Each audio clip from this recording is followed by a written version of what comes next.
శ్రోతలకు స్వాగతం. ఈరోజు వినిపించబోతున్న నవల లహరి. రచన జొన్నలగడ్డ లలితాదేవి గారు.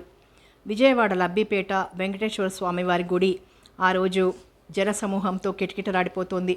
ఆ రోజుకు అంత ప్రాధాన్యత దేనికని ప్రశ్న వేస్తే గొప్ప కారణమే ఉందని చెప్పక తప్పదు. పాదయాత్ర చేస్తూ కేదార్, బద్రీ నుంచి అనేక తీర్థాలు సందర్శిస్తూ మహర్షి శివశంకర స్వామి అక్కడికి రావడమే విశేషం. ఆయన వేదాంతవేత్త అని, మహాపండితుడని, ఆయన చేత్తో చిటికెడు విభూది ఇస్తే చాలు ఎలాంటి వ్యాధులైనా కుదిరిపోతాయని, భూత ప్రేత పిశాచాలు ఆవహిస్తే ఆయన ప్రసాదించే ఒక చూర్ణంతో పలాయనం చిత్తగిస్తాయని, ఆయన లక్ష్మీ నృసింహస్వామి ఉపాసకుడని రకరకాల మాటలు ప్రజలలో వినిపిస్తున్నాయి. అందుకే ఆయన కోసం అంతమంది వచ్చి చేరారు. తమ బాధల్ని ఏదో పోగొడతాడని, తమ దీర్ఘరోగాలను నయం చేస్తాడని, తమని పట్టి పీడిస్తున్న దుష్టగ్రహాలను, ప్రేతాత్మలను వదలగొడతాడని, తప్పితే ఆయన చెప్పే భగవద్భక్తిని గురించిన ఉపన్యాసం కానీ, గీతామృతాన్ని కానీ ఆస్వాదించాలని కాదు.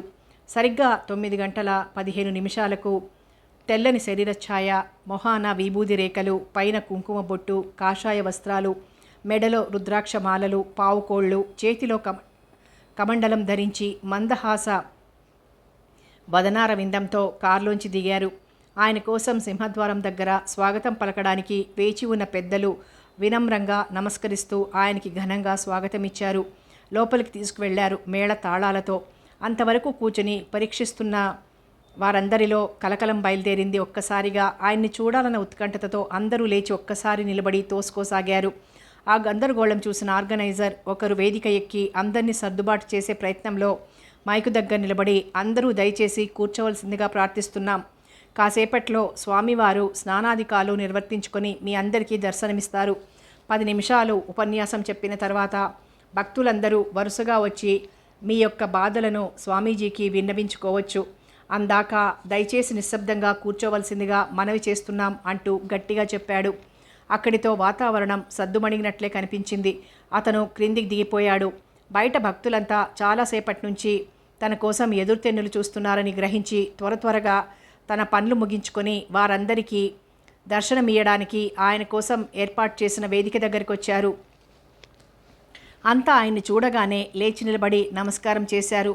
వారందరినీ చెయ్యెత్తి ఆశీర్వదిస్తూ కూర్చోమని సైగ చేస్తూ తను కూర్చున్నారు. అందరి చేత కాసేపు భగవన్నామ స్మరణ చేయించారు. కాసేపు భక్తులను ఉద్దేశించి మాట్లాడటం ప్రారంభించారు భగవద్గీతను గురించి.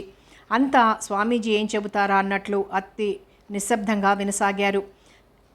ఎవరు నిశ్చల మనస్సు గలవారై 18 యోగములతో కూడిన ఈ గీతోపదేశమును పారాయణ చేస్తారో వారు బ్రహ్మజ్ఞానము కలవారై శాశ్వత బ్రహ్మలోక నివాసము పొందుతారు. అలా పూర్తిగా పారాయణ చేయడానికి ఆసక్తులైన వారు సగం పఠించిన, గోదానమునర్చిన పుణ్యం పొందుతారు. 6 అధ్యాయములు మాత్రమే పఠించువారు సోమయజ్ఞ ఫలాన్ని తప్పక నిత్యం ఒక అధ్యాయమైనా పఠించితే శివలోకమున ప్రథమ గణమున చేరి శివ సాయుధ్యం పొందుతారు. రోజు ఒక అధ్యాయమున 4వ వంతైనను పఠించువారు ఒక మన్వంతరం వరకు జంతుజాలాల్లో పడక మానవ జన్మ పొందుతూ ఉంటారు. ప్రతిదినం 10 శ్లోకములు కానీ 7 శ్లోకములు కానీ 4, 3, 2, 1 చివరికి అర్ధ శ్లోకం కానీ పారాయణ చేసేవారు 10,000 సంవత్సరముల చంద్రలోకమున నివసించుతారు. భగవద్గీత పారాయణ మహాత్యంతో ప్రారంభించిన స్వామి క్షుణ్ణంగా కర్మయోగాన్ని గురించి చక్కని ఉపమానాలతో చిన్న పిల్లలకు కూడా అర్థమయ్యేలా చెబుతుంటే అంతా శిలాప్రతిమలుగా మారిపోయి అతి శ్రద్ధగా వినసాగారు. 10 నిమిషాలున్న ఆయన ప్రసంగం అరగంట పట్టింది. ఆ అరగంట ఎవ్వరూ కదల్లేదు, మెదల్లేదు. తమ బాధలని, రుగ్మతలని అన్నింటినీ మరిచి ఆయన చెప్పేది వినసాగారు. ఆయన ఉపన్యాసం ఆగిపోయింది. అందరిలోనూ చలనం కలిగింది. ఇప్పుడు స్వామివారు మీ బాధలేవో ఒక్కొక్కరే వచ్చి చెబుతూ ఉంటే ప్రసాదమిచ్చి ఆశీర్వదిస్తారు అంటూ చెప్పారొకరు. ఒక్కొక్కరే వచ్చి తమ బాధలేవో వినిపిస్తున్నారు. స్వామివారు వింటున్నారు. విభూది, కుంకుమ, తీర్థం ఇస్తున్నారు. వికసిత వదనాలతో అంతా వెళ్ళిపోతున్నారు. ఇంతలో అందరితో పాటు లైన్గా వచ్చాడొక యువకుడు. స్వామీజీ, దేవుడున్నాడని మీరు నిరూపిస్తారా అని అడిగాడు. ఆ మాటకు మందహాసం చేశారు స్వామీజీ. పోనీ లేడని నువ్వు నిరూపించు అన్నారు చిన్నగా. దానికి ఎంతోసేపు కూడా పట్టదు. మీరంతా భగవంతుడు ఆర్తజన రక్షకుడని, కష్టాల్లో ఉన్నవారిని రక్షించడం, దుష్ట శిక్షణ చేయడం ఆయన విశేషణాలుగా చెబుతారు. మీరు దేవుడి భక్తులేగా. ఇప్పుడు మిమ్మల్ని నేను కొట్టాననుకోండి, లెక్క ప్రకారం మీ దేవుడు రావాలిగా అని అడిగాడు వ్యంగ్యంగా. కొట్టి చూడు అన్నాడు తొణక్కుండా శివశంకర స్వామి. సాచి ఫెడీమని కొట్టబోయాడతను. అంతే, మెరుపులా అక్కడున్న 10 మంది పోగై అతగాడిని చొక్కా పట్టి యువతలికి లాగేశారు. చాలే ఓయ్, పెద్ద మగాడివి బయలుదేరావు అంటూ కడిగి పారేశారు. స్వామీజీ మెల్లగా వారినందరినీ ఆపుచేసి, ప్రతి చిన్న విషయం కోసం తను తడవకి క్రిందికి దిగి రాలేక తన తరపున కొందరు మంచివాళ్ళని పక్కనే నిలుపుతూ ఉంటారు. కొంతలో కొంత వారి వల్ల ధర్మస్థాపన జరుగుతూ ఉంటుంది అన్నారు అతనికి అర్థమయ్యేలా. ఆ యువకుడు ఒకసారి శివశంకర స్వామి కేసు చూసి, అక్కడున్న వారి కేసు చూసి మెల్లగా క్రిందికి దిగి వెళ్ళిపోయాడు. అక్కడ అంతా కాసేపు ఆ యువకుడినే చర్చనీయాంశమైంది. ఇంతలో స్వామివారి హెచ్చరికతో అంతా సర్దుకున్నారు. ఆడవాళ్లంతా వస్తున్నారు. తమ కష్టం చెప్పుకొని ఆయన చేతుల మీదుగా ఏదో ఒకటి స్వీకరించి అప్పటికి తమ బాధలు నివారణ అయినట్లు వెళ్ళిపోతున్నారు సంతోషంగా. ఇంతలో ఆఖర్న ఒక ఆమె వచ్చింది. ఆమె తన బాధలు చెప్పడం లేదు, తన గోడు విన్నవించుకోవడం లేదు, కానీ అతన్నే రెప్పవేయకుండా చూస్తోంది. మాట పలుకు లేకుండా తననే వింతగా చూస్తున్న ఆమెని తలెత్తి ఒకసారి పరిశీలనగా చూశారు స్వామీజీ. అన్నయ్య అంది చటుక్కునామె. సుమతి అన్నారు అప్రయత్నంగానే. నువ్వేనా అన్నయ్య? శివశంకర స్వామి అంటే ఎవరో అనుకున్నాను అంది ఆశ్చర్యానందాలు మేళవించి. ఆ మాటకు మందహాసం చేశారు శివశంకర స్వామి. ఎలా ఉండే అన్నయ్య, ఎలా అయిపోయాడా అని బాధగా చూస్తోంది సుమతి. తమ తండ్రి వంశానికి ఉన్నది ఒక్కడు, ఆ ఒక్కడు చివరికిలా సన్యాసిగా మారిపోయాడు. వీడితో తండ్రి ఇంటి పేరు ఆఖరైనట్లే. తన కుటుంబాన్ని గురించి ఏమన్నా అడుగుతాడేమో చెప్పాలని అన్నీ గుణించుకుని సిద్ధంగా ఉంది సుమతి. కానీ తానీ భవబంధాలకు అతీతుడైనట్లు, తనకి ఎవరి సంగతి అక్కర్లేదన్నట్లు అసలు ఎవరిని గురించి అడగలేదు శివశంకర స్వామి. నా అన్నవి నువ్వు ఇంత నరసింహోపాసకుడిగా మారి ప్రజల రుగ్మతలను పోగొట్టేవాడిగా, మహానుభావుడిగా కీర్తింపబడడం నాకు సంతోషంగానే ఉంది. కానీ మరీ నువ్వు ఇంత తెగిస్తావని అనుకోలేదు అంది గద్గద స్వరంతో. ఆ తెగింపు కూడా ఆ పరాత్పరుడే ఇచ్చి ఉంటాడు అన్నారు మందహాసంతో. అంతేలే అని ఒకసారి వెనక్కి తిరిగి చూసి అంతా తనని కోపంగా చూస్తున్నట్లు గ్రహించి వస్తాను అంటూ కిందికి దిగిపోయింది. ఆ తర్వాత మిగిలిన వారినందరినీ చూసి స్వామీజీ లేచారు. తనకని నిర్దేశించిన విశ్రాంతి గదిలోకి వెళ్ళి పడుకున్నారు అలసటగా. ఎవరిళ్ళకి వాళ్ళు వెళ్ళిపోయారు. ఇంటికి వచ్చిన సుమతి మనసులో లేదు. ఏమిటో అన్నయ్య ఈ విధంగా కనిపించాడని అందరికీ చెప్పాలో అక్కర్లేదో తేల్చుకోవడానికి ఆమెకు చాలాసేపే పట్టింది. ఏమే అలా ఉన్నావు? స్వామివారు విభూదిచ్చారా అని అడిగింది తల్లి. ఆ స్వామివారు ఎవరో కాదు, మీ సుపుత్రుడే అని చెప్పాలని నోటి వరకు వచ్చింది. కానీ ఎందుకనో చెప్పలేకపోయింది. తన చెల్లెల్ని చూడగానే ఒకసారి గతమంతా కళ్ల ముందు గిరగిరా తిరగసాగింది శివశంకర స్వామి హృదయంలో. పూర్వాశ్రమంలో అతని పేరు సోమనాథ్. మెల్లమెల్లగా తన చరిత్రంతా నెమరు వేసుకోసాగారు. ఈ విధముగా బ్రిటిష్ వారు తమ అమూల్యమైన తూటాతో అల్లూరి సీతారామరాజును కాల్చివేయగా ఆయన భారతమాతను తలుచుకుంటూ ప్రాణం వదిలారు. సరిగ్గా వింటున్నారా బడుద్దాయిలు? తెలుగు మాస్టర్ గోపీనాథ్ చెబుతున్న పాఠాన్ని అప్పుడే అక్కడికి వచ్చిన సోమనాథ్ విని నవ్వుకున్నాడు. ఏమిటో ఆ పాఠం చెప్పడం? తమ అమూల్యమైన తూటాతో అంటే పిల్లలకి తూటా చాలా విలువైందిగాను, రామరాజు ప్రాణం అల్పంగానూ కనిపించి, తప్పు కాదు నువ్వు అలా చెప్పడం, మానేయమని నీకు చాలాసార్లు చెప్పాను అన్నాడు సోమనాథ్. నువ్వుండవయ్యా గుండె గాబరా. ఎంతవరకు చెప్పానో అన్నాడు. క్లైమాక్స్ సీన్ అయిపోయిందండి, ఇంకా జాతీయ గీతం పాడడమే కొంటె సమాధానం వచ్చింది క్లాస్లో నుంచి. చూసావయ్యా సోమనాథ, ఇందులో సగం మంది సూపర్ స్టార్ ఫ్యాన్సే, ఇటు సగం డైనమిక్ హీరో ఫ్యాన్సు, అట్నుంచి 2 బెంచీలు కరాటే హీరో ఫ్యాన్స్ అట. ఈరోజు ఎవరి పిక్చర్లు లేవు కాబోలు, అంతా క్లాస్లో కళకళలాడిపోతున్నారు. లేకపోతే పంచపాండవుల్లా 5గురు తప్ప పిక్చర్లు విడుదలైన రోజున క్లాస్లో ఉంటారనుకున్నావా అన్నాడు చేత్తో తల సవరించుకుంటూ.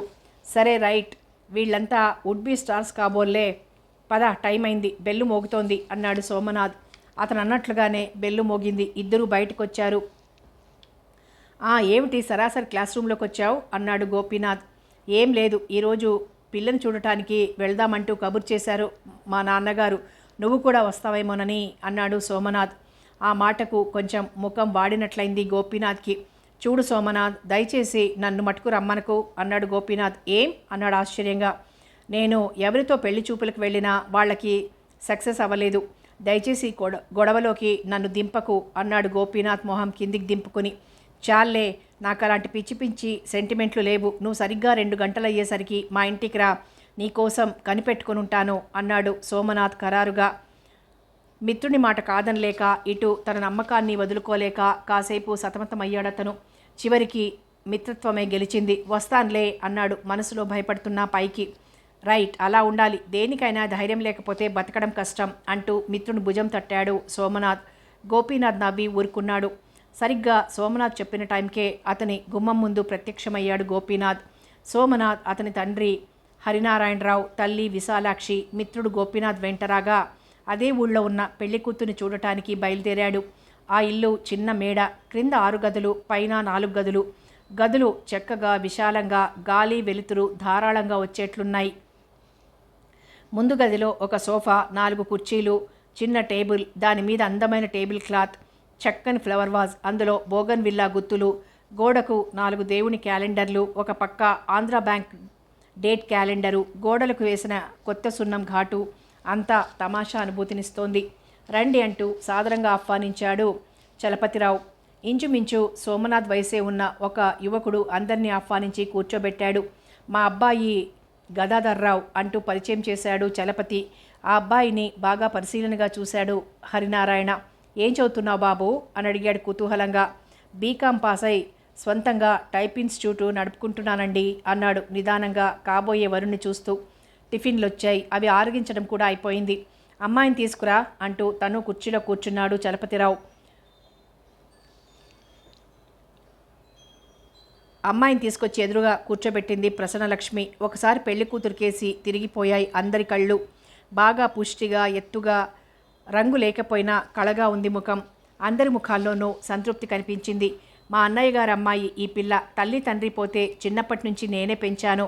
ఈ ఇల్లు మా అన్నయ్యది, అంచేత వారసత్వంగా సగం ఆమెకి హక్కుంది ఇంట్లో, మిగిలిన సగం మా అబ్బాయిది అంటూ చెప్పుకుపోతున్నాడు చలపతి. అలా రాతకోతలు జరిగాయా అని అడిగాడు హరినారాయణ మధ్యలో అందుకుంటూ. విడిగా రాతకోతలెందుకు? ఆ పిల్ల పెంపకం ఊరికే ఉంటుందా? నా స్వంత కూతురు, స్వంత కొడుకు అన్న భావంతోనే ఇంతవరకు ఆలోచిస్తున్నానే తప్ప అన్న కూతురుగా ఏనాడు ఆమెని భావించలేదు. ఏదో పెళ్లివారు కదా అని చెప్పాను అన్నాడు చలపతి. ఆ విషయానికి అంత ప్రాముఖ్యత లేనట్లు అంతా పెళ్లి కూతుర్నే పరిశీలనగా చూస్తున్నారు. నీ పేరేమిటమ్మా అని అడిగాడు కాబోయే మామగారు హరినారాయణ. తరుణ అంది తల వంచుకొని. బాగుంది. ఎంతవరకు చదువుకున్నావు అని అడిగాడు. ఇంటర్ పాస్ అయి మానేశాను అంది తల వంచుకొని. ఇంక అడగడానికి ప్రశ్నలేమీ లేనట్లు మౌనం వహించాడు హరినారాయణ. అబ్బాయి ఏమైనా అడుగుతాడా అని అడిగాడు చలపతి. లేదు, అడిగేందుకు ఏమీ లేవు అని జవాబిచ్చి ఊరుకున్నాడు సోమనాథ్. గోపీనాథ్ సోమనాథ్ని అమ్మాయిని పక్కపక్క నిలబెట్టి చూస్తున్నాడు మనసులో. పర్వాలేదు, జంట బాగానే ఉంది అని కూడా అనుకుంటున్నాడు సంతోషంగా. ఇంటికి వెళ్ళి ఏ సంగతి తెలియచేస్తామంటూ పెళ్లివారంతా యువతలకొచ్చాక, ఒరే సోమనాథ్, ఆ పిల్ల బాగానే ఉంది, తప్పకుండా చేసుకో అంటూ మరోసారి హెచ్చరించాడు సోమనాథ్. అతను అంటే సోమనాథ్ బుర్ర మటుకు రాకెట్ వేగంతో దూసుకుపోతున్న ఆలోచనలతో సతమతమైపోతోంది. తన చెల్లెలు పెళ్ళీడు పిల్ల. ఆమెకి ముందు వివాహం చేయకుండా తను పెళ్లి చేసుకుంటే బాగుంటుందా? తండ్రికి అసలు ఒక విధంగా చెప్పవలసి వస్తే బుర్ర పనిచేయడం లేదని అనుకోవాలి. ముందు ఆమెకి సంబంధం చూస్తే బాగుండేది. ఆడపిల్లకు లేని తొందర మగపిల్లాడైన తనకి దేనికి? తను వెలిగించే బడిపంతులు ఉద్యోగానికి అప్పుడే పెళ్లికి తొందరొచ్చిందా? మనసులోనే తండ్రిని విసుక్కుంటున్నాడతను. కానీ పైకి తండ్రి దగ్గర ఒక్క మాట మాట్లాడలేదు. ఏమిటో ఈ పరధ్యానం? పెళ్లి కాకుండానే పిల్లను చూసేసరికి నువ్వింత పరాకు చిత్తగిస్తున్నావు. ఇక వివాహం అయ్యాక మా బోటి వాళ్ళం ఎవరమైనా కనిపిస్తే తప్పించుకొని తిరిగి ధన్యుడివైపోతావేమో అన్నాడు గోపీనాథ్ పరిహాసంగా. మొత్తానికి నువ్వు తెలుగు పండితుడిని అని ఏదో విధంగా నిరూపించుకుంటూనే ఉంటావా అంటూ నవ్వుతూ భుజం తట్టాడు సోమనాథ్. ఇంటికొచ్చాక పిల్ల ఎలా ఉందిరా, నచ్చిందా అని అడిగాడు తండ్రి. పిల్ల బాగానే ఉందిలేండి, కానీ మనకి ఎదిగిన ఆడపిల్లలు ఇంట్లో ఉంటే వారినందరినీ కాదని నేను పెళ్లి చేసుకుంటే బాగుంటుందా? అదేం మాటలేరా, వాళ్ళకి మాత్రం నేను పెళ్లి చేయనని చెప్పలేదు కదా. ప్రావిడెంట్ ఫండు, గ్రాట్యుటీ అన్నీ చేతికందితే ఏదో ఒకటి చూసి ముడిపెడతాను కానీ ఊరుకోను కదా. ఈలోగా కట్నం రూపంలో నీకొచ్చింది దాచుకో. పిల్ల పెళ్ళికి నాకు వచ్చే సొమ్మును చన్నీళ్లకి వేడి నీళ్లలా సాయపడుతుంది అంటూ సలహా ఇచ్చాడు హరినారాయణ. సోమనాథ్ మాట్లాడలేదు, కానీ అతని బుర్ర మటుకు తీవ్రమైన ఆలోచనలో ఉంది. ఒక్క 10 నిమిషాలాగి, నాన్నగారు ఒక్క మాట చెబుతాను, మీరు కాస్త ఆలోచించితే మంచిది. నాకు కట్నం వద్దు, ఏమీ వద్దు. మన పెద్ద పాపకు చలపతిరావు గారి అబ్బాయి గదాధర్కిచ్చి పెళ్లి చేసే ప్రయత్నాలు చూడండి. ఒక చెల్లెలి సమస్య నాకు మీకు పరిష్కారం అవుతుంది. తర్వాత మీకు రావాల్సినవన్నీ వచ్చాక చిన్న చెల్లెలు పెళ్లి చేయొచ్చు. ఆఖరుదానికి ఇప్పట్లో తొందర లేదు. అది 10th పాస్ అయితే కాలేజీలో చేర్పించి చదివించాలి కదా అంటూ సలహా ఇచ్చాడు సోమనాథ్. హరినారాయణకు సోమనాథ్ ఒకడే కొడుకు. అతని తర్వాత వరుసగా 3 ఆడపిల్లలు. అతని పెద్ద కూతురు స్రవంతి, రెండవ కూతురు సుమతి, మూడవ కూతురు శివజ్యోతి. హరినారాయణ ఒక్క 5 నిమిషాలు కొడుకు చెప్పింది ఆలోచించసాగాడు. చూడగా చూడగా అదే మంచి పద్ధతిగా తోచసాగింది కూడా. స్రవంతి బీఎస్సీ ఫైనల్ ఇయర్ పరీక్షలు రాయబోతోంది. ఆమెకి గదాధర్తో ముడిపెట్టేస్తే సుమతికి తను తర్వాత తీరిగ్గా వెతికి చెయ్యొచ్చు. తను ఈ ఏడేగా ఫస్ట్ బీఏలో చేరింది. ఆమె డిగ్రీ పుచ్చుకునేలోగా తన ప్రావిడెంట్ ఫండు వగైరాలు వచ్చేస్తాయి కనుక అది జాగ్రత్త చేస్తే ఆమె పెళ్లికి ఇబ్బంది ఉండదు. ఈ విధంగా ఆలోచించిన వాడై, సరే ఆ మాటే వాళ్ళకి కబురు పెడదామా అని అడిగాడు సాలోచనగా కొడుకుని చూస్తూ. పెట్టడమే మంచిది అన్నాడు సోమనాథ్ వచ్చిన అవకాశం జారవిడుచుకోకుండా. మనం ఎలాగో ఏదో ఒకటి వాళ్ళకి చెప్పాలి గనక ఈ మాటే కబురు చేద్దాం అంది విశాలాక్షి. ఆ మాటకు అంతా తలపంకించి ఊరుకున్నారు. అందరి మనసుల్లోనూ సంతృప్తి రేఖలు కనిపిస్తున్నాయి. అయితే అంతా అలా అనుకుంటున్న సమయంలో అందరి ఊహల్లో పెళ్లి కూతురుగా కనువిందు చేస్తున్న స్రవంతి ఎక్కడ ఉంది అని ప్రశ్నించుకుంటే అసలు ఆ సమయంలో ఆమె ఆ స్టేట్లోనే లేదు, మరో రాష్ట్రంలో పరుగులు తీస్తోంది. అది మధ్యప్రదేశ్లోని అమలాయ్ ఇండస్ట్రియల్ టౌన్షిప్కి సుమారు 84 కిలోమీటర్ల దూరంలో మారుమూలగా ఉన్న కుగ్రామం అమర్ కంటర్. ఒకప్పుడు అతి నిర్మానుష్యంగా ఉండే ఆ చిన్న గ్రామం ఇప్పుడు యాత్రా విహార స్థలంగా రూపుదిద్దుకుంది. అక్కడికి ఒక కలవారమ్మాయి వేసిన విహారయాత్రకు ఆమె పట్టుదల మీద బయలుదేరింది స్రవంతి. ఆ కలవారి అమ్మాయి సదరు స్రవంతి క్లాస్మేట్. ఆ అమ్మాయి పేరు పూర్ణిమ. పూర్ణిమ స్రవంతులతో పాటు వచ్చిన మరో 2 అమ్మాయిలు, ఒకరు దాక్షాయిణి, ఒకరు శ్రీలక్ష్మి. ఆ ట్రిప్పుకే అంతరార్థం వేరే ఉంది. పూర్ణిమకు 4 రోజుల కిందట డాక్టర్ అవినాష్ బాబుతో వివాహం నిశ్చయమైంది. అతను ఫైనల్ ఎంబీబీఎస్ చదువుతున్నాడు. ఆ విహారయాత్రకు అతను తన మిత్ర బృందంతో వస్తున్నాడు. అందరికీ అమర్ కంటక్ తమ యాత్రకు పరమ అద్భుతమైందిగా కనిపించింది. అందుకే అంతా అటు బయలుదేరారు. సామాన్య సంసారంలోని స్రవంతి ఈ విహారయాత్రల పేరుతో డబ్బు తగిలేయడానికి బొత్తిగా ఇష్టపడలేదు. తన సరదాల కోసం తల్లిదండ్రుల్ని ఇబ్బంది పెట్టాలని ఆమెకెప్పుడూ అనిపించదు. కానీ కలవారి గారాల పట్టి అయిన పూర్ణిమకు మంకుపట్టు పట్టడం అంటే మంచినీళ్లు తాగినంత సులభం. ఎదుటి మనిషిని ఊదర కొట్టడంలో ఆమెను మించిన వారు ఎవరూ లేరు, ఉండరు కూడా. స్రవంతి వస్తే గాని వీలు లేదని గట్టిగా పట్టుదల పట్టింది. అందుకు కారణం లేకపోలేదు. స్రవంతి అందంలో 100 రెట్లు, తెలివితేటల్లో 1000 రెట్లు. ఏదైనా అవసరం వస్తే సాహసించడంలో 1,00,000 రెట్లు తనకంటే అధికురాలు. అది అందరికీ తెలియకపోయినా పూర్ణిమకు బాగా తెలుసు. ఎటుపోయి ఎటొచ్చినా ముక్కు మొహం భాష బండలు తెలియని ప్రాంతాలకు పోవాలంటే డబ్బు ఉత్సాహం మాత్రమే సరిపోవు, చొరవ ధైర్యం కూడా బాగా ఉండాలని, అవి తనకి 0 పాయింట్లో ఉన్నాయని, స్రవంతికి 100 పాయింట్లు ఉన్నాయని పూర్ణిమకు ముందే తెలుసు. కనుక స్రవంతి కోసం అంత గొడవ పెట్టింది. చివరికి స్రవంతి లొంగిరాక తప్పలేదు. ఎలాగో తను ఫైనల్ బీఎస్సీ ఈ ఏడాదితో చదువు ఆఖరు. పూర్ణిమ అలా పరీక్షలు కావడం, ఇలా పెళ్ళి అవ్వడం ఖాయమని తెలుసు కనుక ఆ తర్వాత ఎవరు ఎక్కడుంటారో పోనీలే అని మరీ ప్రాధేయపడుతోందని ఒప్పుకుంది. స్రవంతి వస్తానని ఆఖరినైనా చెప్పడంతో 1000 ఏనుగుల బలం వచ్చింది పూర్ణిమకి. చకచక అన్నీ సర్దేసింది. హరినారాయణం ముందు వద్దన్న 3 వంటల ఖర్చు పూర్ణిమే భరిస్తుందని గ్రహించాక మెత్తబడ్డాడు.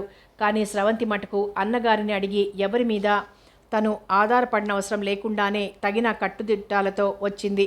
అయితే అది బయటికి చెప్పలేదు. అమరకంటక్ సముద్ర మట్టానికి చాలా ఎత్తులో పర్వత శ్రేణులలో ఉంది. అమర్కంటక్ భారతదేశంలో అతి ప్రాచీనమైన బాగా ప్రసిద్ధికెక్కిన 2 నదులు నర్మదా సోన్లకు మూల కేంద్రం. ఇక్కడికి చేరడానికి రోడ్డు ఒకటే మార్గం. ఆగ్నేయ రైల్వేలోని పెంద్రా రోడ్, షాడోల్ స్టేషన్ల నుండి ప్రతిరోజు బస్ సర్వీస్ ఉంది. పూర్ణిమ, స్రవంతి, దాక్షాయిణి, శ్రీలక్ష్మి అంతా కారులో బయలుదేరారు. ఆర్లోయ్ నుంచి అమర్కంటక్కి ప్రయాణం ఒక దివ్యానుభూతినిస్తోంది. అందరికంటే ఎక్కువ పరవశత్వాన్ని పొందుతోంది స్రవంతి మాత్రమే. అద్భుతమైన ప్రకృతి దృశ్యాలు, పర్వతాలు, అడవులు, దేవాలయాలు, జలపాతాలు, రాళ్ల గుహలు ఇవన్నీ అనిర్వచనీయమైన ఆనందాన్నిస్తున్నాయి ఆమెకి. ఆమె విశాల వినీల ఆలోచనలు ఆ ప్రకృతిని అణువణువున పరిశీలిస్తూ అందులో తాదాత్మ్యం చెందుతూ ఉంటే పూర్ణిమ కళ్ళు మటుకు వెనకనే జీప్లో వస్తున్న అవినాష్ అతని మిత్ర బృందాన్ని ఆలోచిస్తూ ఉన్నాయి. అంతా కలిసి ఒక చోట చేరాక తను విసరబోయే నవ్వుల పువ్వులు, కొంటె చూపులు, చిలిపి మాటలు, దానికి అవినాష్ ఇచ్చే రిటార్డులు వీటి మీదే ఉంది ఆమె మనసు. ఎప్పుడెప్పుడా అని తనను చూసి మందహాసం చేస్తూ పలకరిస్తాడా అని ఉవ్విళ్ళొత్తోంది ఆమె. అవినాష్ వెనక అతని డియరెస్ట్ ఫ్రెండ్ శివాజీ, అతని క్లాస్మేట్లు సురేంద్రబాబు, ఈశ్వర్రావు ఉన్నారు. శివాజీ లా ఆఖరి సంవత్సరం చదువుతున్నాడు. అవినాష్ అతను 6వ తరగతి నుంచి ఇంటర్ పాస్ అయ్యే వరకు క్లాస్మేట్లే. గ్రూపులు వేరైనా ఒకే కాలేజీ కనుక కలిసి వెళ్ళి కలిసొస్తుండేవాళ్ళు. అతను బీఏలో చేరడం, అవినాష్ మెడికల్ ఎంట్రన్స్లో పాస్ అయి ఎంబీబీఎస్లో చేరడం. దాంతో కాలేజీలు వేరైనా ఇళ్ళు ఎదురెదురుగానే కనుక వారి స్నేహానికేం ఢోకా లేదు. అవినాష్ పెళ్లి చూపులకి అతడు వెళ్ళాడు. పూర్ణిమ బలవంతం మీద విహారయాత్ర ఏర్పాటైందని అతనికి తెలుసు. పాలడవులు నేత్రపర్వంగా ఉన్నాయి. దూరానికే ఆకాశాన్నంటే మహావృక్షాలు చివరలు కనిపిస్తున్నాయి. ఎక్కడైనా ఆపించి కాస్త టీ తాగితేనే గాని నా బుర్ర పంచేదోయ్ అన్నాడు శివాజీ అవినాష్తో. ముందు కారులో ఉన్న ఆడపిల్లలందరి దగ్గర ఫ్లాస్కులున్నాయి. అందులో 2 ఫ్లాస్కులు టీ తాము కొట్టిస్తే గాని మనస్సు శాంతపడేటట్లు లేదు. అమర్ కంటక్ చేరే వరకు మధ్యలో ఆ కారు ఆగేట్టు లేదు అన్నాడు సురేంద్రబాబు. ఆగకపోతే ఆపడమేనోయ్, అల్లుడొచ్చేదాకా అమావాస్య నాపుతామా అన్నాడు శివాజీ. మహానుభావా శివాజీరావు, నువ్వు ఛత్రపతివి, మహారాష్ట్ర వీరుడవి, శూరుడివి, ధీరుడివి. ఆ పనేదో నువ్వే చెయ్యి. మేం చేశామనుకో అది చప్పగా ఉంటుందే తప్ప థ్రిల్లింగ్గా ఉండదు. అవినాష్ బాబుకి ఇప్పుడు ఆగ్రహం వస్తే అమర్ కంటక్ చేరినా మన కరకప్పు టీ కూడా ఇప్పించడు అన్నాడు ఈశ్వర్రావు నవ్వుతూ. పేరు మాత్రం పరమేశ్వరుడు, కానీ పిరికితనంలో మటుకు ఎందుకులే, చెబితే ఆ ఉపమానానికి ఏడ్చిపోతావు అంటూ నవ్వాడు శివాజీ. వద్దులే నాయనా, బోల్డు డబ్బు పోసి విహారయాత్రకొచ్చింది ఏడ్చిపోవడానికి కాదు, వినోదానికి, విజ్ఞానానికి అన్నాడు ఈశ్వర్రావు.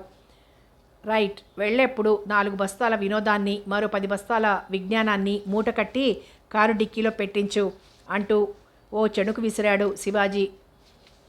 ఆ మాటకంతా పక్కున నవ్వారు. దారిలో అక్కడక్కడ కొన్ని పల్లెలు తగులుతూ ఉంటాయి. ప్రత్యేకమైన భోషా సంస్కృతులు మనోహరత కొట్టొచ్చినట్లు కనబడతాయి. గట్టిగా హారన్ నొక్కవయ్యా అన్నాడు శివాజీ. డ్రైవర్ హారన్ అదే పనిగా మోగుతుంటే అసలే ఆ జీపు మీద తప్ప మరో చోట కళ్ళు తిప్పని పూర్ణిమ కారు టకీమని ఆపించింది. వెనకే ఆగిపోయింది జీపు కూడా. ఏమిటన్నట్లు అంతా తిరిగి చూశారు అమ్మాయిలు. మేడం, మీరు కాఫీ కానీ టీ కానీ మా కడుపులోకి ఎక్కిస్తే కానీ మా జీపు కదలబోదు అన్నాడు శివాజీ పూర్ణిమను చూసి. ఆ మాటకు వీణ మీటినట్లు, పంచమస్వరంలో కోకిల కలకూజితం చేసినట్లు వినబడిన నవ్వుకు చివ్వున తలతిప్పి చూశాడు శివాజీ. అందమంతా మూసపోసుకున్నట్లు, ఆ ప్రకృతే అందాల సుందరిగా కట్టెదుట ప్రత్యక్షమైనట్లు, పచ్చని బంగారు తీగలా మెరిసిపోతూ ఆకుపచ్చ రంగు నైలెక్స్ చీర, దానిమీద గులాబీ రంగు రూబీ వాయిల్ జాకెట్తో కన్ను చెదరగొడుతున్న స్రవంతి మీద అతని కళ్ళు అలాగే క్షణం నిలిచిపోయాయి. ఆమె నవ్వు అతన్ని ముగ్ధుణ్ణి చేసింది. అతను తనని చూస్తూ ఉండటం గమనించి టక్కున నవ్వాపి తల తిప్పేసుకుంది స్రవంతి. ఆ అందాల బొమ్మ మీద అవినాష్ కళ్ళు అలాగే నిలబడిపోయాయి. ఇంత అందమైన అమ్మాయిలు కూడా ఉంటారా మానవాంగనంలో? అసలు ఈమె మానవ కాంతేనా, లేక పొరపాటున వనవిహారానికి వచ్చి దారి తప్పిన దేవకాంత? ఎవరో అలాంటి దివ్య సుందరి కాకపోతే సామాన్య మానవురాల్లా అవుతుందా అనుకున్నాడు అవినాష్. పూర్ణిమ తమ దగ్గర ఉన్న 2 ఫ్లాస్కులు తీసుకుని కిందికి దిగింది. 2 ఫ్లాస్కులతో వస్తున్న పూర్ణిమను చూసి బుద్ధిగా అందుకున్నాడు అవినాష్. ఒట్టి ఫ్లాస్కులతో ఏం తాగుతారు? ఇవిగో ఈ 4 గాజు గ్లాసులు కూడా ఇవ్వు అంటూ ప్లాస్టిక్ బ్యాగ్లో పడిపోకుండా న్యూస్ పేపర్ చుట్టుకొచ్చిన గాజు గ్లాసులు తీసింది స్రవంతి. అవి ఇలా తీసుకురా అంది పూర్ణిమ. స్రవంతి తీసుకుని జీప్ దగ్గరకు వస్తుంటే జీప్లో కూర్చున్న 4 అబ్బాయిలు గుండె స్పీడ్ అందుకుంది. మదగజ గమనంతో వస్తున్న ఆ అలివేణిని చూస్తుంటే ఒక్కొక్కరిలో కవిత్వం పెళ్ళుబికి వచ్చేస్తోంది. ఈమె నా ఫ్రెండ్ స్రవంతి, బీఎస్సీ ఫైనల్ ఇయర్ చదువుతోంది. ఈయనే నా కాబోయే అంటూ సిగ్గుతో ఓ కొటేషన్ ఇచ్చింది పూర్ణిమ. నమస్తే అంటూ చేతులు జోడించింది స్రవంతి. ప్రతి నమస్కారం చేసి ఊరుకున్నాడు అవినాష్. ఆ గ్లాసుల్లో టీ పోసుకొని వారు తాగుతుంటే, పదవే మనం కూడా కాస్త టీ తాగుదాం అంది పూర్ణిమ కారు దగ్గరకొస్తూ. ఒక్క ఫ్లాస్క్లోదే తాగుదాం, మరొకటి వచ్చేటప్పుడు తిరుగు ప్రయాణంలో కావాలంటే ఎలా అంది దాక్షాయిణి. మధ్యదారిలో ఎక్కడన్నా దొరక్కపోతుందంటావా? ఒక టీ కొట్టు పట్టుకుంటే సరి, ఎంత చండాలంగా ఉన్నా పోయించుకొని అట్టి పెట్టుకోవచ్చు అని జవాబిచ్చింది పూర్ణిమ. స్రవంతి మాట్లాడలేదు. ఒక ఫ్లాస్క్లో టీ నలుగురు సర్దుకొని తాగారు. ఇంకా బయలుదేరదామా అని అడిగింది స్రవంతి. ఆ మాట వెనక జీప్ వాళ్ళని అడిగిరా ముందు అంది పూర్ణిమ. మీ జీపుకు టీ సరిపోయిందా? ఇంకా కదులుతుందంటారా? ఇంకా ఏమైనా ఆయిల్ తగలలా అని అడిగింది స్రవంతి. ఇంకా ఎందుకండి, ఇప్పటికే ఓవర్ అయిపోయింది అంటూ నవ్వాడు శివాజీ. అయితే బయలుదేరదీయండి, తీస్తాం. లేడీస్ కారు లైన్ క్లియర్ చేస్తే చేస్తామంటూ వచ్చి కారులో కూర్చుంది స్రవంతి. కారు వెనక జీపు రెండు హుషారుగా బయలుదేరాయి. అవినాష్ హృదయం, శివాజీ హృదయం రెండు స్రవంతి చుట్టూ పరిభ్రమిస్తున్నాయి. అవినాష్ చెప్పవలసి వస్తే చాలా అందగాడు. తెల్లని శరీరఛాయ, పొడవుకు తగిన ఒళ్ళు, చక్కని కనుముక్కు తీరు. మన్మధుడు ఎలా ఉంటాడో ఎవరికీ తెలియకపోయినా అవినాష్ని చూస్తే మటుకు ఇలాగే ఉండొచ్చు అని అనుకుంటారు. అక్కడ మధ్యదారిలో తగిలింది ఒకే ఒక పట్టణం, రాజేంద్రగ్రామ్లోనే దారిలో కనిపించిన ఒక టీ స్టాల్ ముందు కారు ఆపించి ఖాళీ అయిన ఫ్లాస్కుల నిండా టీ పోయించి అక్కడ దొరికిన మేత కాస్త ఆరగించింది పూర్ణిమ. అక్కడ తిన్నవాళ్ళు తిన్నారు, వద్దనుకున్న వాళ్ళు మానేశారు. రాజేంద్రగ్రామ్ దాటితే కనిపించేవన్నీ పర్వత శ్రేణులే. ఈ కేంద్రానికి అమర్కాంటక్కి మధ్య రెండు పర్వత గనులు ఘాట్స్ ఉన్నాయి. కిరణ్ ఘాట్, ఇంకొక కోన ఉన్నాయి. ఈ కనుమల గుండా కారు ప్రయాణం ఎంతో థ్రిల్లింగ్గా ఉంటుంది. ఆ కనుమలలో ప్రయాణం అతి జాగరూకతతో చేయవలసిందే. ప్రమాదభూయిష్టమైన వంపులు, మలుపులు, రోడ్ల మీద, చెట్ల మీద విస్తారంగా తిరిగే కోతులు, వీటిని గురించి ముందు జాగ్రత్త చాలా అవసరమవుతుంది. కిరణ్ ఘాట్ నుండి దాని చుట్టూ ఉన్న పల్లె ప్రాంతమంతా కనిపిస్తూనే ఉంటుంది. అమలోయ్ దగ్గర ఉన్న ఓరియంట్ పేపర్ మిల్లు అతి దూరంలో ఒక చిన్న అడవిలా తోస్తుంది. చుట్టూ ఉన్న పరిసరాలన్నీ పచ్చపచ్చగా ఉంటాయి. ఎక్కడ జనసంచారం కనిపించదు. ప్రయాణించే వాహనపు శబ్దం, కోతుల కిచకిచలు కాస్త నిశ్శబ్దాన్ని భంగపరుస్తూ ఉంటాయి. అంతే, ఆ నిశ్శబ్దత, ఆ ప్రశాంతత మనిషిని ఆకట్టుకుంటుంది. అరుగో అదే అమర్కాంటక్. మనసును మైమర్పిస్తూ మనిషిని ఊరిస్తూ ఎట్ట ఎదుట ప్రత్యక్షమైంది. కారు, జీపు అన్నీ ఆగిపోయాయి. అంతా క్రిందికి దిగారు. స్రవంతి హృదయం ఆనందంతో ఉప్పొంగిపోతోంది. భగవంతుడు ఎంత రసహృదయుడు! ఇలాంటి ప్రకృతిని ప్రసాదించి అవి చూసి ఆనందించడానికి రెండు నేత్రాలను ప్రసాదించాడు. ఆ దివ్యానుభూతిని కలకాలం నిలుపుకోవడానికి మనసనే అందాల పెట్టెను అతి భద్రంగా శరీరంలో అమర్చాడు. మానవ జన్మ ఎత్తినందుకు ఇంతకంటే మహోన్నతి ఏముంది? అబ్బా ఆగవే, అప్పుడే లేడీలా గంతులు వేయకు అంది పూర్ణిమ స్రవంతిని చూసి. ఏం కావాలో చెప్పరాదా అంది స్రవంతి. ప్రస్తుతం చాలా అలసిపోయినట్టుంది ప్రాణం. కాస్త టిఫిన్ చేసి టీ తాగితే గానీ ఇవన్నీ నడుస్తూ చూసి రావడానికి ఓపికండదు. బాగుంది, ముందు మీ శ్రీవారిని అడుగు. ఆయన తిని వెళ్తామంటారో వెళ్ళొచ్చి తిందామంటారో అంది స్రవంతి నవ్వుతూ. నువ్వేమంటావు? నాకైతే అన్నీ చూసొచ్చాక తిని కాసేపు అలా విశ్రాంతి తీసుకుని బయలుదేరితే సరిపోతుందనుంది తడుముకోకుండా జవాబిచ్చింది స్రవంతి. పూర్ణిమ వెళ్ళి అవినాష్ బాబుని అడిగింది. ముందు చూసొద్దాం, కాస్త దూరం అలా తిరిగొచ్చాక అప్పుడు నిస్త్రాణగా అనిపిస్తే తినొచ్చు అన్నాడు. అవును, మనం వచ్చింది తింటూ ఇక్కడ చతికిలు పడిపోవడానికి కాదు, ఇక్కడి అందాలను ఆస్వాదించడానికి అన్నాడు శివాజీ. సరే, ముందు మనం పరిచయాలు చేసుకుందామంటూ దాక్షాయణిని, శ్రీలక్ష్మిని పరిచయం చేసింది పూర్ణిమ. శివాజీని, సురేంద్రబాబుని, ఈశ్వర్రావుని పరిచయం చేశాడు అవినాష్. అంతా కలిసి బయలుదేరారు కాలినడకన. దట్టమైన హరిత అరణ్యం నుండి వచ్చే గాలి శబ్దం, దూరాన ఉన్న జలపాతపు గంభీర ధ్వని, గుడిలో మోగే గంటల గణగణలతో కలిసి ఒక అమోఘమైన అనుభూతినిస్తుంది. అక్కడ ఇవన్నీ మనసుని ఆకట్టుకుంటాయి. స్రవంతి, ఒక పాట పాడవే అంది దాక్షాయిణి. ఆ మాటకు వంత పాడింది శ్రీలక్ష్మి. పూర్ణిమ కూడా పట్టుపట్టడంతో సన్నగానే ప్రారంభించింది స్రవంతి. ఆకులో ఆకునై, పువ్వులో పువ్వునై అంటూ పాట మెల్లగా ప్రారంభమై ఆ వాతావరణమంతా ఆవరించుకుంది. ఆ పాటకు ముగ్ధులై తాళం వేస్తున్నట్లు అరణ్యపు గాలి ఆనందం పట్టలేక క్రిందికి గంగాదేవి దిగివచ్చిందా అన్నట్లు జాలువారే జలపాతపు సవ్వడి ఆ ప్రాంతంలోని అందరినీ పులకరింపచేశాయి. అమర్కాంటక్ అయోధ్యంత ప్రాచీనమైందని ఇతిహాసాలు చెబుతాయి. అయితే దరిమిల అది విరాట రాజ్యంలో లీనమైందని కూడా తెలుస్తోంది. 10-11 శతాబ్దాలలో అమర్కాంటక్ కాల్కురీస్ బాగోలేస్ పరిపాలనలో ఉంది. మహాజ్ఞానిగా పేరెన్నిక పొందిన యోగి గోవింద పాదాచార్య నర్మదా నదీ తీరంలోని ఈ వింధ్య పర్వతాలలో నివసించేవారట. తల్లి అనుమతితో సన్యాసం స్వీకరించడానికి బయలుదేరిన శంకరాచార్యుల వారు తగిన గురువు కోసం అన్వేషిస్తూ ఈ అమర్కాంటక్ వచ్చారట. అష్టసిద్ధులలో సాధికారాన్నే కాకుండా వేదాలు, వేదాంతాలు, దర్శన శాస్త్రాలలో కూడా ఆధిపత్యం పొంది ఎప్పుడూ అఖండ సమాధి స్థితిలో ఉండే గోవింద పాదాచార్యను దర్శించి ఆయన శిష్యుడిగా చేరారు శంకరుల వారు. నర్మదా నది నర్మద కుండ్లో విలీనమైంది. ఈ కుండులోనే నర్మదేశ్వర దేవాలయం ఉంది. ఆ దేవాలయం అడుగునే ఈ నది ఆవిర్భవించింది. వెనక ఇక్కడే వెదురువనం ఉండేది. ఈ ప్రాంతమంతా ఇప్పుడు పూర్తిగా నరికివేయబడింది. ఆ వనంలోనే ఆ నదీ జలం ఉప్పొంగిపోయింది. ఆ వెదురువనం స్థానంలోనే నర్మదేశ్వరాలయం నిర్మింపబడింది. ఇంకా చాలా దేవాలయాలు ఉన్నాయి. అవన్నీ చూడటమైంది. అక్కడంతా చూస్తూ తలా ఒక పక్కకు వెళ్ళారు. అవినాష్, నీ అందానికి, నీ పర్సనాలిటీకి, నీ విద్యకు స్రవంతి అయితే చాలా బాగుండేది. మీ ఇద్దరి జంట చూసేవాళ్ళకి కన్ను కుట్టేట్లుండేది. ఎంత అందాల సుందరి! ఆ పూర్ణిమ నీ పక్కన ఎలాగైనా దిగదుడిపే. మెల్లకన్ను, పొట్టి, లావు, నల్లని నలుపు, కాకిముక్కుకి దొండపండంటే ఏమిటో నిర్వచనం చెప్పేట్లుంది మీ జంట. పోనీయబోయ్, మంచి అన్నంలోకి మంచి కూర ఎప్పుడూ అమరదు. ఆవిడ నన్ను ₹1,00,000 కొనుక్కుంది అని జవాబిచ్చాడు అవినాష్.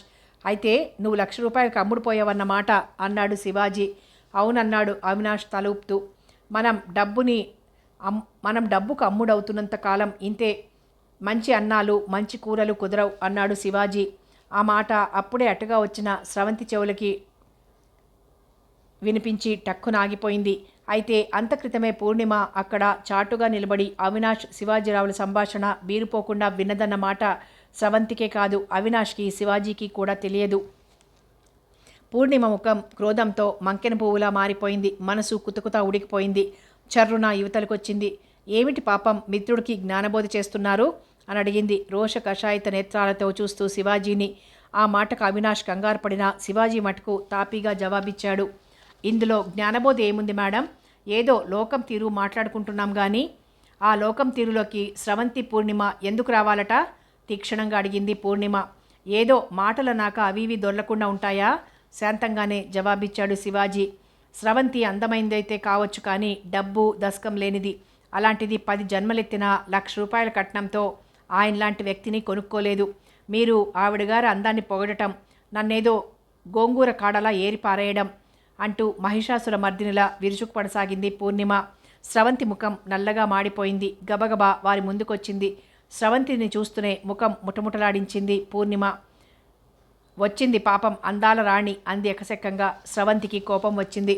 నేను అందగత్తిని ఊరువాడ చాటుకోవడం లేదు.